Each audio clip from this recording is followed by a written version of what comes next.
Hi, my name's Alan McInnes. I am VP Business Development at Unum Aircraft Seating. Unum's a relatively new supplier in the world of business class seating, but we've got a long experience of lie-flat business class seating. We're based at London Gatwick, provide seats for wide-body projects and single-aisle projects, all direct aisle access, full lie-flat business class.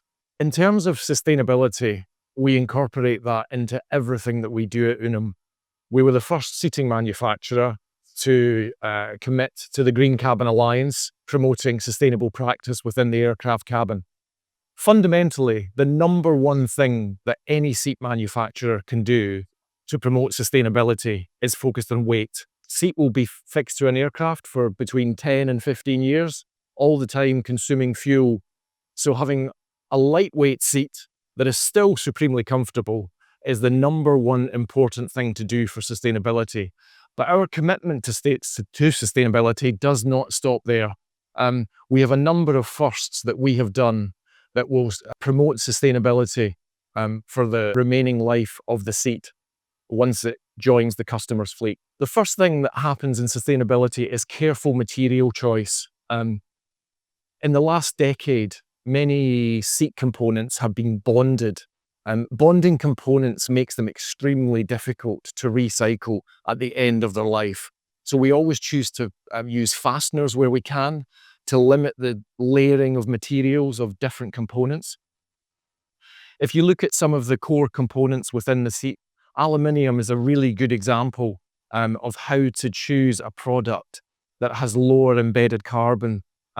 If you choose aluminium from produced by fossil fuel, it has significantly more embedded carbon than aluminium produced by renewable energy from, for example, Scandinavia.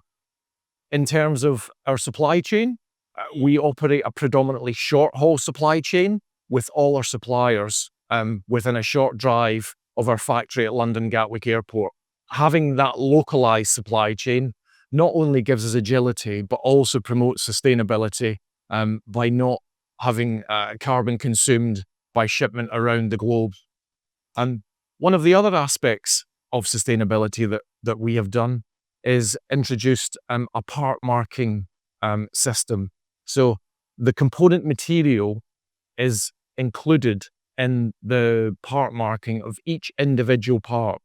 The code is referenced back to the component maintenance manual and cross-referenced to the Green Cabin Alliance website, which contains the recycling route and the material identifier.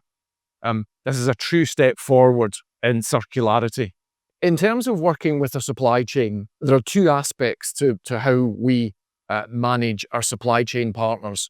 Firstly, there is about de-risking our supply, because one of our commitments is to deliver on time. Having a localized short-haul supply chain definitely plays to that. The second thing is we have chosen key suppliers very, very early on in the design process. People like Sabeti Wayne Aerospace, people like Buller for actuation system. And having those key suppliers on board early makes a core contribution to the design of the seat. We also investigate new materials, new processes, a new way of working with those key supply chain partners. And back to the example I gave earlier of aluminium. Aluminium is a common component in aircraft seating, but how we choose to purchase aluminium, be it from fossil fueled or renewable energy, makes a big, big difference to the embedded carbon within the overall business class seat.